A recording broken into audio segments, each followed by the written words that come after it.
Welcome to Ethical Edge Insights, Conversations with ChangeMakers, a space for deeply reflective conversations with those shaping our world. Here we explore their journeys, their greatest challenges, their most significant contributions to date, the contributions they seek to make, and how ethics have shown up along the way. Join us as we uncover the stories that shape our shared future. So we have a Monday evening? Yes, it is a Monday evening, and my name is Wendy-Ann Smith, and I'm the founder and executive editor of the Ethical Edge Insights magazine. And today I'm going to be talking with Marcia Reynolds for our conversations with ChangeMakers, and she has been a change maker in the field for many a year, not just with her authorship, but her other leadership roles and her thought leadership. So Marcia, welcome. It's great to see you again. Thank you so much. So I want to really allow you to tell us about you. Where do you want to start? Tell us a bit more about who you are and how you got to into the field of psychology and coaching. Well, as with many people, it was an accidental career. My first master's degree was broadcasting, and I was hired then to push television sets around a psychiatric hospital. But it was for the training department.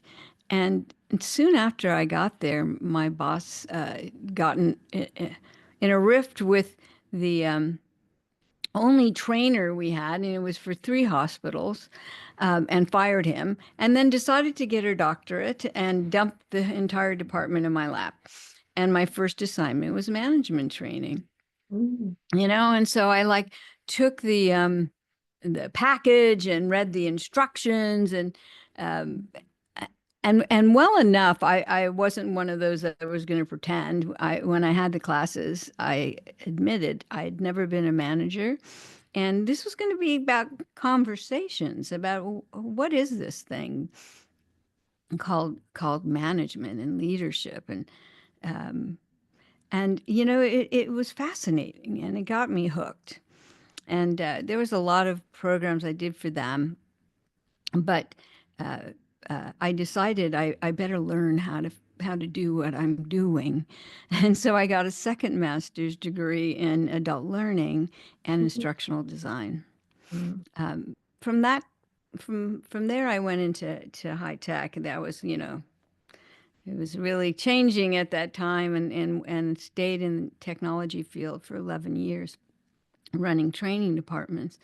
But when I got that degree, I got really fascinated with what does it really take for people to learn and grow?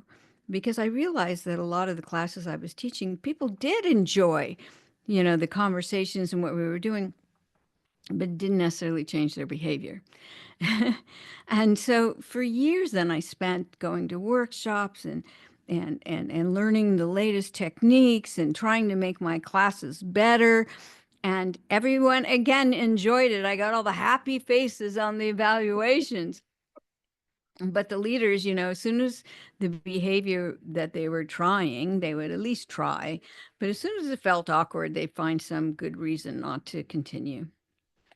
And it was actually the last day. I had already resigned. It was the last day of my last job that somebody sent me this article. It was 1995. On this thing called coaching. And it was the famous Thomas Leonard Newsweek article that was kind of brought coaching out into awareness in the world for a lot of people. I immediately called and I signed up for coaching school. I said, this sounds interesting, and whenever I think something sounds interesting, if my calendar is free, and it was because I didn't have a job, I was going to do it. And then I watched a coaching demonstration and I said, okay, something's very different here, which sent me on the entire path of really studying and learning what is happening in the difference in learning. See, I see coaching as a learning technology. I don't see it as a therapy by any means. Uh,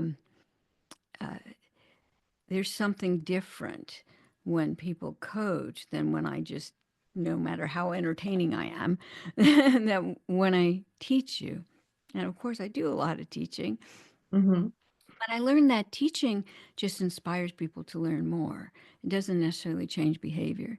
But coaching, in the process of coaching, coaching actually works in the middle brain with all our old memories and reconnecting. And it actually not only changes the perception of a situation, but when I change the perception of who I am in that situation, it will change my behavior and it creates sustainable change. And that's what I had been seeking for years. What creates sustainable change? So I landed there, and obviously I've been there now, what, 30 years? And I'm still researching what exactly makes coaching work. Why is it so powerful? How can we do it better? And I just like to share what I learn. So, yeah. You mentioned having seen a coaching demo back then. Mm-hmm. You went, what is this? So I'm curious to know from that coaching demo to what coaching is for you now. What Mm-hmm. what's the difference there, if any? Yeah. Oh, absolutely. What I was taught in my coach training 30 years ago was a lot more just skill based and presence only in more of being here right now, being aware. So it was more about paying attention than it was being a full body presence. So the process of coaching would help people think about their thinking, that they would come to a realization that was still there, and the whole foundational process of coaching um, is still pretty much the same, which is great that it has sustained. Now there was a lot of things missing that I had, have since discovered and I write about, and we've all gotten better at knowing what coaching is and teaching it. But it was a little more simplistic back then because who knew? I mean, I think we were all making it up anyway. So, yeah. Yeah, and there was a deliberate attempt to not even delve into the emotional aspect of being human in coaching in the early days In, from in some in many. some Yeah. schools, not necessarily what I had learned. It Hmm. was more about what I think on the other side, which wasn't good, was it was okay to allow them, but you know, yes, you couldn't get in their story and experience their emotion. But I remember the term that I was taught was charge neutral, that you had like no feeling. And it's like, no, no, no, of course not. I mean, if you're just I mean, nowadays we could say might as well just use AI for that, you That's know? true. But that it's the interplay, it's the co-regulation of our emotional states, Mm. you know,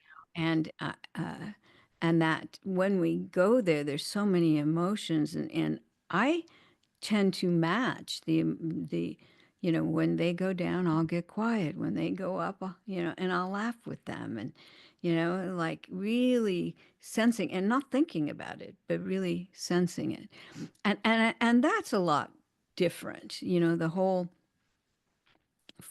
full body use of receiving and giving without thinking. I think we back then it was a lot of memorizing the best questions. So I remember a well-known coach who had there was like they sent us it was a page holder, a card that had all the best questions on it, and she said sometimes I would just like close my eyes and point. I mean, back then we coached by phone. I would point and just ask that question. you know And you think about it today, it's like, oh, brother, we thought that was a good thing. And so coaching from memory and not from being Mm, here and being with them. mm, So, but so it was a lot more cognitive. It was much more of a process, but at least it was a start. yeah. The story about the questions reminded me of Mhm. um, a situation I experienced when I was in Portugal giving a public talk on coaching psychology and positive psychology and its Mhm. relationship. And I was really, really unwell. I shouldn't have gone there to do it. But anyway, I was extraordinarily unwell. But I recall someone asking in the audience, what are the best questions to ask? And I just was like, I'm like, I'm not going to give you the questions. It's like not for me Yeah. to give you this standard set of questions to ask. You need to find them in the conversation. My Mhm. my response wasn't quite that articulate, and it wasn't very much appreciated. I think the people who organized it really wanted me to rattle off a whole bunch of questions that would have been Mm. useful. But anyway, I was unwell, so I'll give myself that. But it just Yeah, reminded it's me. a good excuse. Yeah, yeah, yeah. No, I get the same thing, and I I I always said no. I'm anti lists of questions. It's as the ICF has defined it from the beginning, it's a spontaneous interaction. Spontaneous, okay. But I have taken that back a little over the years with but there's some questions that um, are really important up front and at the end. And, we're much more deliberate with our openings and our closings, and, I never, ever, ever start a session with, so what do you want by the end of our session? I mean, because they don't know. They're just going to reiterate the problem. Mhm. But as you go through listening to the story to hear exactly what they're really struggling with and to try to flip that if they haven't. Often they'll say what I really want is, and you grab that. Okay, so what I'm hearing you say is you want to create this. Is that what you want to spend the time on? So is that what you want to spend the time on is a question I will reuse, but it follows the reflection of what I hear is Yeah, important. yeah, And at the end, so what's your next step? By when? Could anything get in the way? you yeah, know yeah. um, if it doesn't turn out, if it's dependent on someone else, if it doesn't turn out like you had hoped, what will you then do? Those are okay. Mhm. But in the meat of it, once you know where you're going, no, it must be a spontaneous interaction. And I always often say, um, the questions follow a good reflection most of the time. It's not just a question. Coaching is not questioning. It's more about if we're here to be their thinking partner, to get them to think about their thinking, help them summarize, really hone in on the key things and offer it back and then ask the question, and then they'll think about their thinking. We're not trying to rattle them or show off of what good questions we have, but to really help them think about what they just said because they're not thinking about it. Yeah, or often, and sometimes it can be that you actually need to go on a whole different tangent, but you just need to nut it out a little way to find that tangent that you meant to Yeah. go on. Um, I do have a list of questions for us here That's okay. We're not coaching. because it's going to be a write-up in the magazine, of course, and the recording will be available to people. So while I'm very happy chatting away as we do and having spontaneous questions, I will try to get through the specific questions as well. And so you mentioned just briefly that you were part of ICF many a while ago. I'm not quite sure how long ago it was. I was going to From say the beginning. Yeah. so the beginning, many moons of ICF, not many moons of Marcia. So that kind of leads me to ask you, what do you consider as being some of your most important contributions to the field of coaching or leadership? May Yeah. or may not be attributed to ICF, but I'll ask the question. Well, actually, it's different today, of course, than it was back then. It was crazy times back then, trying to figure out who we were. And, the interesting thing, I was the fifth global president, Mhm. and I was actually the first president that had a leadership, um, executive coaching, corporate background. Ah. Prior to me, it was life coaching or small business coaching. Mhm. And m- I felt, in my opinion, because they were writing the people that the big magazines that would come to our conferences and talk to us about the big flowy dresses, dressy woo-woo coaches. I felt that we would not survive if we didn't take in all of coaching, that we had to include leadership executive coaching. There were some smaller associations that were addressing this on its own. Um, and it was interesting because I had long conversations with uh, the late Laura Whitworth, who said, if you do that, we may lose life coaching, you know, and because it'll be all about, what you can make your money at. Mhm. And I said, well, it depends on what your purpose is in coaching. And I think people that get into this just for money aren't going to survive. It's a business you have to build. Um, but it was an interesting conversation because, because it kept in mind we must meet all coaches. If we are the association for all of coaching, then we have to make sure that we are incorporating all of coaching, which I love the communities of practice that ICF has because it does do that, Mhm. and acknowledges whatever choice you make to go into coaching. One isn't better than the other. And so I'm very proud of that legacy of making sure that happened, because there was even a group that was kind of separate from the ICF. They didn't like the ICF, but they always wanted a room at the hotel where we had our conference. you and incorporating them, that was, there were some tough conversations back in those days. So um, I was really proud of that, that we weren't just representing one type of coaching, that we represented, that it was about an association for coaching, and not a type of coaching.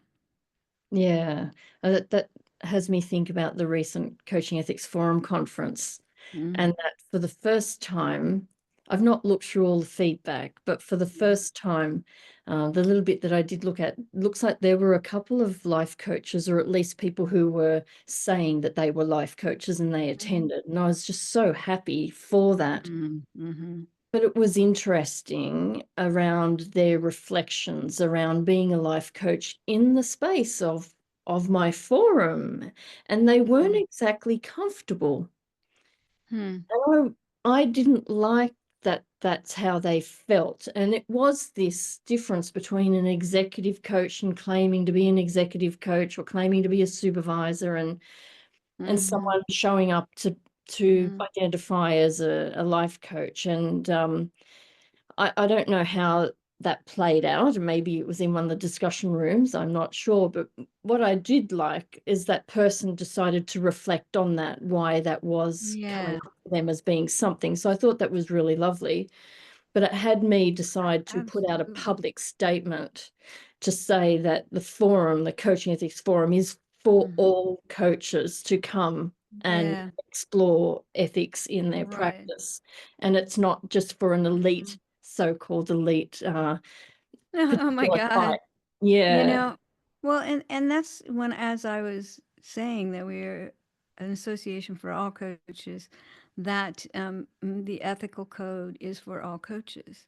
Now, Hmm. there's certainly different things you have to deal with at a corporate level with the stakeholders, and then this and then that and the blah blah. Confidentiality is a different question, but my slant, so it is my opinion, but that life coaches have to be particularly aware of ethics, because they walk on the edge a lot of times. Like when I do coaching demonstrations, I always ask for please find a volunteer that has a work or career related issue, because I don't want to do a demo with a family issue, because Mm-hmm. there's too much baggage and too many things to walk into. Mm-hmm. And that doesn't mean that I've not had that in leadership coaching, executive coaching, when family things come up. I mean, it impacts all of life, impacts whatever we do every day. Um, but there's so many different things to be aware of, I would think. Because I did life coaching. I like everybody, whatever, who wants to be a coach or be coached was, how you start your business, although I don't recommend that these days. Um, but there were more. Uh, uh, I remember this one woman, very beginning, my first year of coaching, and she hated her job. And I said, "Well, do you want to spend some time imagining what your next job could be? What do you, before you take something, know what you're looking for?" And she said, "Yeah, that would be great. Let's do that." And so we spent some time doing that. And then midweek, she called me and said, "Okay, I did what you told me to do." And I went,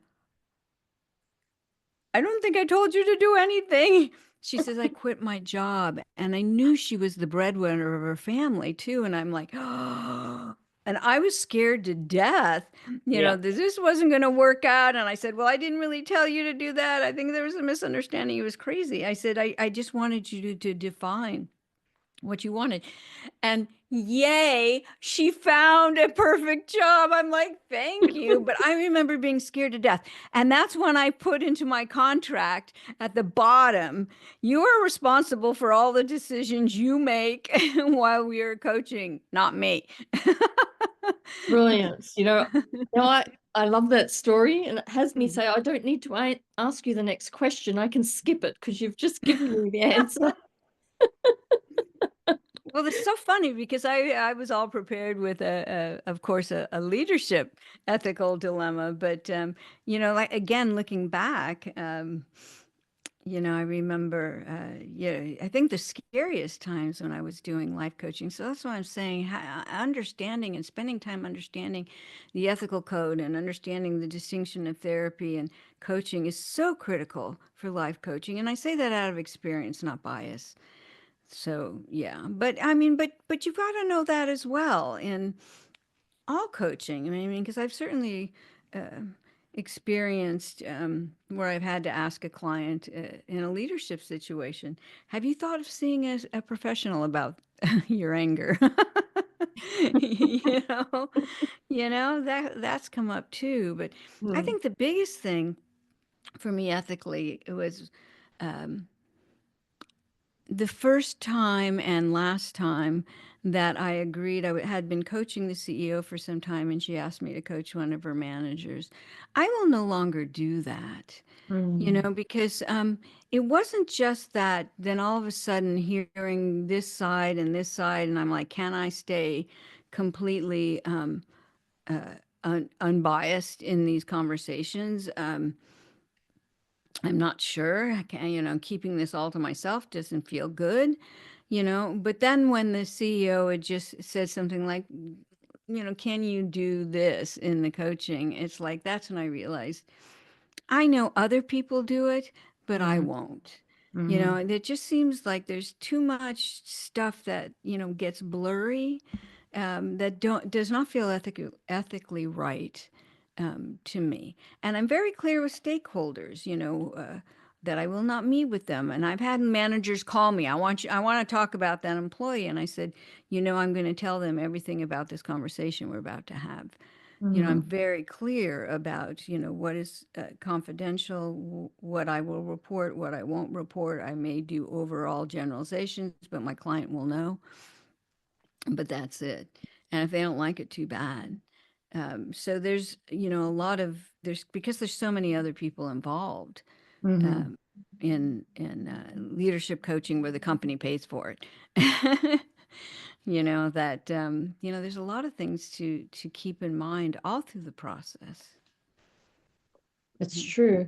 And have you ever found, though, it's when you we're just talking about life coaching and mixing that with executive coaching and some of the Mhm. leadership coaching I've done, I've actually found it easier to work on something with the person in relation that's they're wanting to work on something within their workspace to do with their Mhm. leadership, but they're not really happy to go there. But Mhm. they will keep referring in some way to the family. And so you start digging into what's going on with the family and you realize it's the same dynamic playing out in parallel.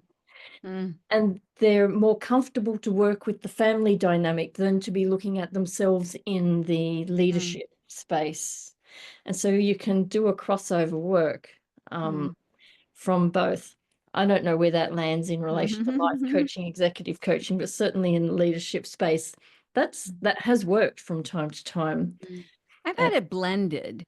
I've not yeah, had it separate like that. no. But oftentimes, because I've written so much in the past, I was one of the first people to teach emotional intelligence Hmm. um, in many countries, and including for many agencies in the U.S. And mostly because I had that instructional design background that I designed a course and threw it on the internet, and I was the only one out there, you know.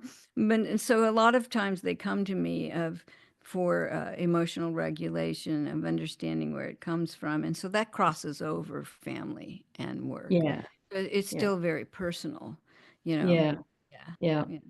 Mhm. It's what would you say is one of the most challenging circumstances that you've had to gather up quite a bit of grit to hold your ground and work through to the other end? You know that That's interesting. I mean, back in the beginning, when I would take about anybody, there were times when I knew I shouldn't have taken a client. You just kind of manage through it to the end, and you learn who are your clients and Mm, who are not. yeah, Who do you work with best? And you stay there. Um, I, I think, that that one ethical marker around personal relationships, that twice. One time I read the signs, I knew it was coming, and then but didn't say anything. And then when he started playing with my leg under the table oh, no. with his foot, it's like, okay, you cannot deny it now. And I just said, you know what, I can no longer have you as my client. And that was a sad thing. And then we thought we'd be friends after. Well, that didn't work. So, if you read the signs, uh, and that's a difficult one. The other one I didn't even know, and he had asked to meet for dinner. Well, sometimes I do that with clients, and then Mhm. I don't know. He said something, and then he says, "Well, you realize this is a date?" No, I said, "No, I didn't realize that." So I think it's an interesting thing. I know in therapy, um, they talk about that happens a lot, but we don't talk about it a lot um, with it happening. And I think both for men and women, but being very careful that, it's like even if you get too friendly, when you had a client for a long time and they become your friend, you no longer coach well, Yeah. because there's things, oh, I don't want to hurt the friendship. And I remember doing a mentoring session with this woman I had trained. And I said to her, we talked about the places where I thought she missed. I said, I know you catch these, but you didn't hear. And she said, I did catch him. I didn't want to say anything. And she Mm, said, though instead of calling it off, she says, this is great because we have become friends, and I'm going to talk to her about this and see what she thinks. If we can go back to having me being her coach, and mm. still maintain a friendship or not. So she went back and talked to the client about it, So it's just that whole crossover with when does it matter more about our relationship than it does good coaching, and that comes up in many different ways. We have to be very aware of that. Absolutely. And that whole dual potential for dual relationships. If you're living remote, it can happen Yeah. so easily. And it's then Mhm. how do you safeguard then both relationships, Mhm. because they Yeah. come into play. It can be very Yeah. challenging and messy. Mhm. Yeah, Not, definitely. Yeah, not and a, I'm very conscious of myself if I have an attraction. It's like, mhm, okay, can you coach this person? So yeah, you really have to challenge yourself on those as well. yeah. And then finding the words to maneuver around it to come out Yeah. the other end. Mhm. So I'm just looking at the questions again because I can't rely on my memory to make sure I've got them Oh, that's all, okay. because it's not working very intuitively, is it? So you've written a number of books and you've done a lot of trainings and you've had a massive impact on the field of coaching already. What would you like to think would be your legacy? Yeah. It's interesting. It took me quite a while. I would say half my coaching Mhm. time to finally say, wait a second, every all the work that I do that seems to have the most impact is with coaches. Mm, Um, and I do coach leaders, but I used to do a lot of leadership training, and pretty much I've stopped that unless it's uh, coaching focused, and then usually it's internal coaches mm, that I'm working with. And I said, this is what I want to do. This is what I want to focus on. And I had I had actually discomfort zone. I wanted to write a coaching book, and my uh, editors and they focused a lot on leadership then, said, write it for leaders, the coaches will buy it. And it was that, what happened with that was it was the coaches who bought it, not so much the leaders. And so, that was also evidence that, wait a second, maybe this is what you're called to do, ah, and that's when I went back to him and said, it's time, I want to write a coaching book. And he said, yeah, okay, I think you're right, because you've done well with the coaches, and we're mm, starting to realize it's a good market.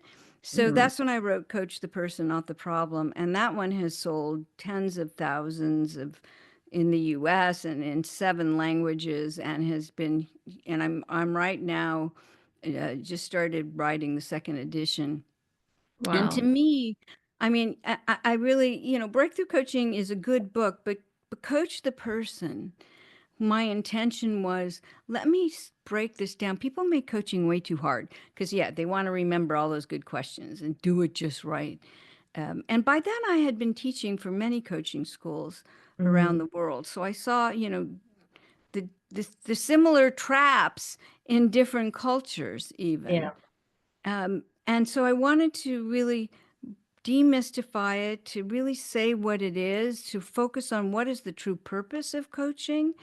Mhm, Yes, they will solve their problem, and the problem, we're not forgetting about it, but we're helping them think in a way that helps them solve their problem, not mhm, just to focus on just problem solving.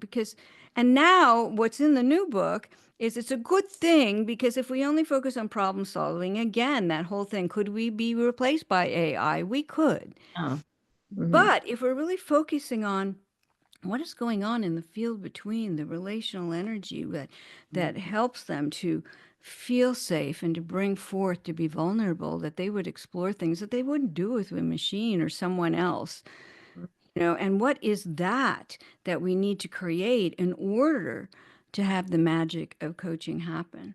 So I think when I really shifted to focusing on what is it we're really doing and how do we do that, um, and I've been teaching that and writing about that ever since. Every day, Wendy-Ann, I get emails, at least one, if not more. I get a message on LinkedIn. Thank you for writing this book. I mhm, went through coach training and I kind of got, what to do, but I still didn't quite know until I read your book, and it opened my eyes. It's made me a better coach. I really get it now. And so I really believe that that whole foundational work, and then if you want to go deeper, the breakthrough coaching and my deep dive mastery work, that's all there. Mm. But to fully understand what we're doing up front is Yeah. what I intended, and what I didn't even realize was going to have the impact it had. When I look at the numbers of books that sell and all, it's like, wow. you know, it's become a text for many schools, and it made a difference. And so I'm so proud of that. So proud Yeah, of that. Yeah. that's a lovely legacy. And what's the impact on coaches and the way they show up from that book? Because, yeah, we're focusing on the person, not the problem. Mm-hmm. What's the coach doing? What's happening for them to be there for that person? Well, what they always tell me is, you set me free, you liberated me. As I always say, quit thinking you're working too hard, Mhm, and understanding what that is, and to have the courage to let go of thinking. mhm, Because most of us were brought up in cultures where we were rewarded for how smart we are and how well we did on tests, and our thinking ability. Certainly in my family, if you didn't get A's, something was wrong with you. And to be able to do that shift and to say, oh, really, I'm just helping them think. It takes up so much responsibility off of you, and it allows you then to be fully present and to be in that spontaneous interaction, mhm, with what comes forth is what we explore, not what I remember. So mhm. it that's what they keep telling me, that, it made it simpler and more profound, both together. So they're also, I get the sense that they're also learning to be human, Yeah. that interaction. And that Yeah. means there's a sense of vulnerability about being there because they don't have to know everything. Oh, They're not trying to well, solve it. yeah, and being fully present and Mhm.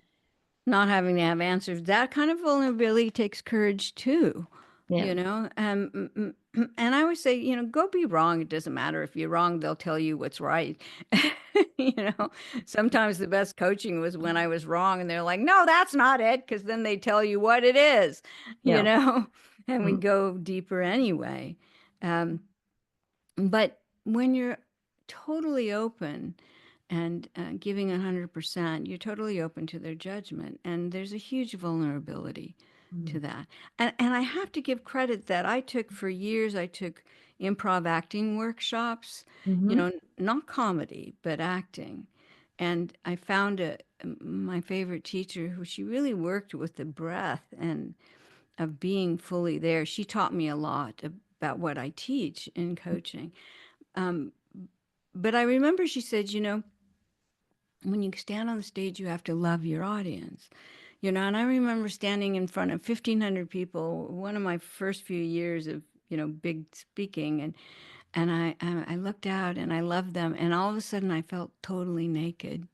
mhm, What if they don't love me back? I mean, that was like, and it's like, stay here, stay here, stay here. And so I always say, can you totally love your client and just be there and be fully open and not have to be, brilliant and the one who knows anything. mhm, That's a tough place to go to, and it takes a lot of practice. You don't just step into that. It's an mhm, evolution. It's a transformation of us, of ourselves, of who we are as coaches and what we do, which takes time. mhm, People always say, when you coach it, when you do your demos, it just looks like this conversation, and all of a sudden they have a breakthrough, and what were you thinking? And I'm like, I wasn't thinking, but please mhm, know I've been doing this 30 years and researching and practicing and teaching it and doing demos. I have a lot of practice and hours under my belt, mhm, to get to where I am today. And am I a perfect coach? Absolutely not. Absolutely not. So, it's really a process of becoming a coach. mhm, We don't, and it's like any type of thing where you're looking at mastery. It's not a destination, it's the journey. mhm, mhm. It's and there's a lot of humility in taking up that space too. Yeah. So, Yes, which I've had to learn. well, there's humility and courage. I've watched you give some of your demos as well, and I know you've spoken here about the fact that you contract around that. You have certain circumstances that you will only do demo coaching for. You won't do it for family or life coaching, for example. But I've watched you do demos, and I remember one in particular, and I went, oh, oh, where's she going here? Because this person's really just going a bit, it's all was very extraordinarily uncertain. Mm. And I was wondering really what was going on for you in that moment. And she came out the other end, and I'm going, that's just amazing. It's in a demo and you're able to hold it. So much ambiguity in that demo. Well, there are times when I'm like, okay. Yeah, I mean, because some of those demos I do for WBEX, there's thousands of people watching, and then I'll get someone that's like, huh? Okay, well, this is where we're gonna go. And I just keep Yeah. remembering I've gotta, really drill into what is it really this person wants. I mean, that could take up the whole session, Hmm. because I really don't know, and they are all over the place. And so I keep going, and then sometimes we go off here, and then realize, well, that's not really it. It's over here.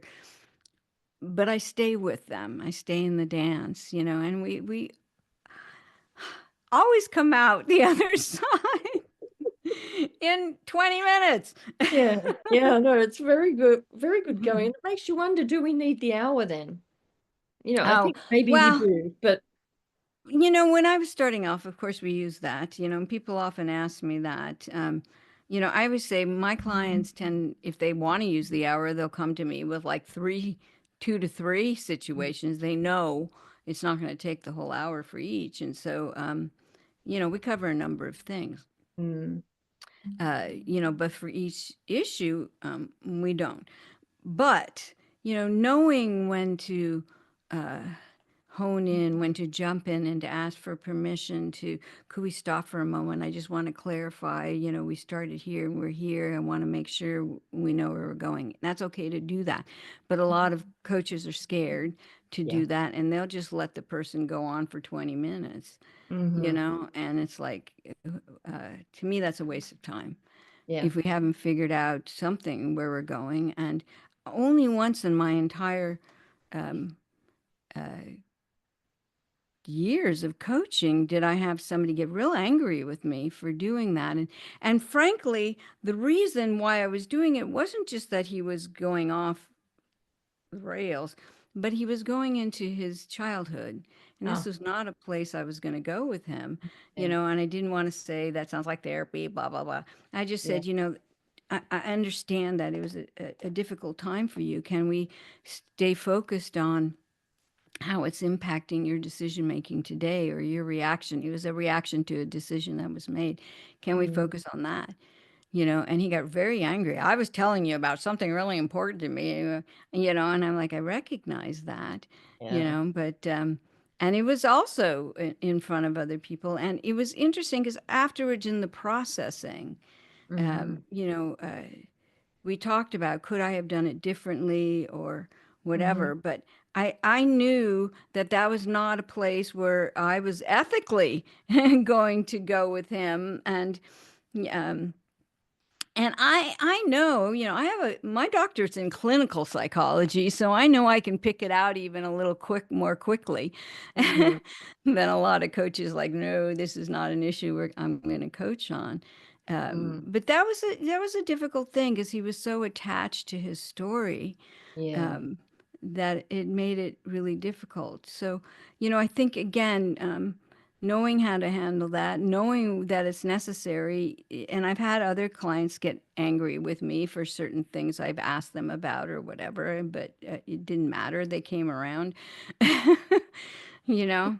Um, but going in and it's not just knowing when to interrupt, but the challenge. I mentored someone just last week who she's very good at coaching skill, but she stayed on the surface and she wants to go for MCC. Mm. and it was just, it ended up being problem solving. I said, why didn't you ask about this? And she says, well, I didn't know if that was appropriate.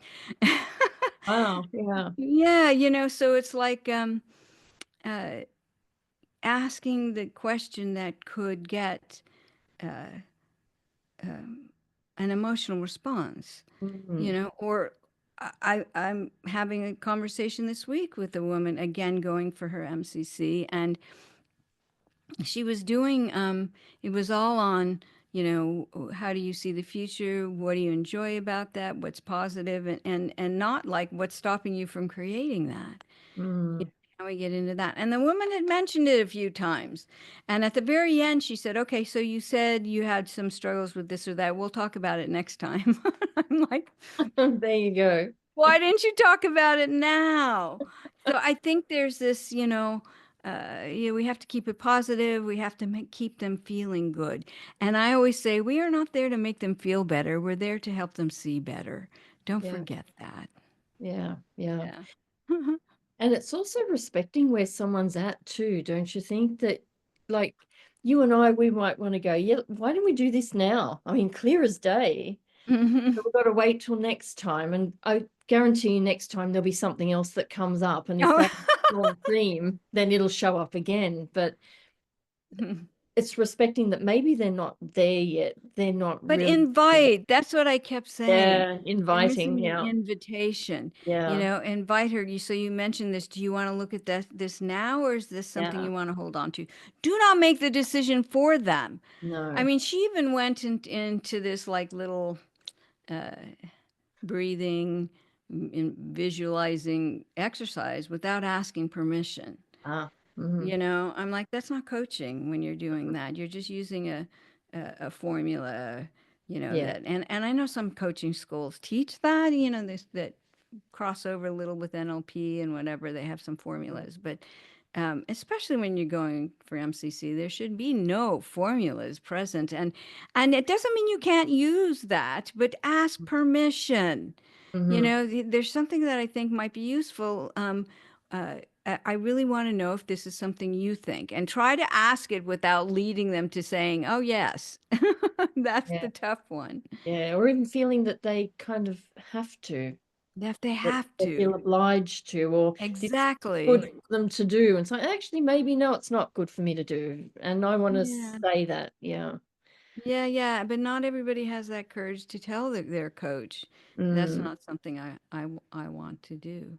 mm. Yeah. The tender hooks in coaching. So I'm moving on to my last question now.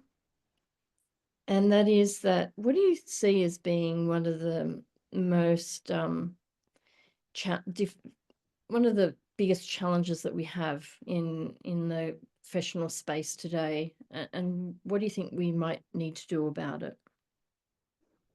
Um, well, um, I think there really is a real conflict between uh, the technical skills and the relational skills. Hmm. And as I said, if we don't get really good at the relational skills, we could be replaced by AI. I mean, it's already happening in apps and this and that. So I think there's a challenge there that this is really critical.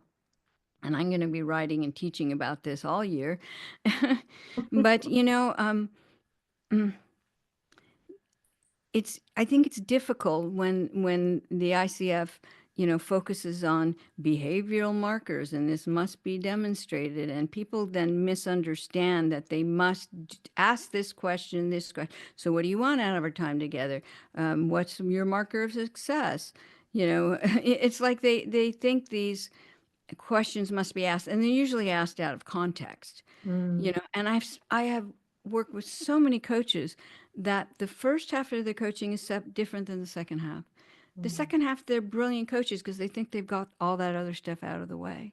mm, How can you really weave that in, that we must teach that it's a weaving, it's a blending, that the relational competencies are just as critical in order for the technical competencies to have an impact.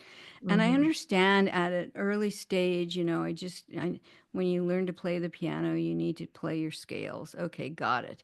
But beyond that, Mm, to mm, improvise, to really make it masterful, that there has to be an interplay, and to really help people understand that they're both valuable. It's not just mental preparation up front before you go in to the conversation. It's how you maintain the relational connection throughout, um, that's critical, and that you're not thinking. So mm, moving away from, really, what does it mean to not worry? I mean, by the time you get to MCC, you should forget about it. Your competencies are back here. You know them, trust it. But really, how do you get to that point? I think that's the challenge, and that we have to look at that more deeply. And it's not that I'm not happy that they have markers and all of that. I just think that there's so much focus on that in the training to pass the test, um, mm. that it makes it difficult for people to go beyond. Yeah. Well, I actually have a research paper in review at the moment. I hope it gets published. I don't know, but it actually speaks to exactly what you're saying. Oh, I'm so glad. Oh, I want to see it. Yeah. Well, if they decline it, I'll send it to you so you can Okay, read good, it. good, good. Yeah, I'll quote it in my new version. I'll publish some of it. So we'll see. I haven't had feedback yet, but hopefully. So, thank you for coming. This is our almost an hour. Can you believe it? Yeah, So, I'm gonna go take a nap now. Mm. so thank you for joining me on the call, and You're and I'll welcome. we'll be in touch. And it's been a fun chat. Yeah, thank you. Thank you. All right, we'll see you then.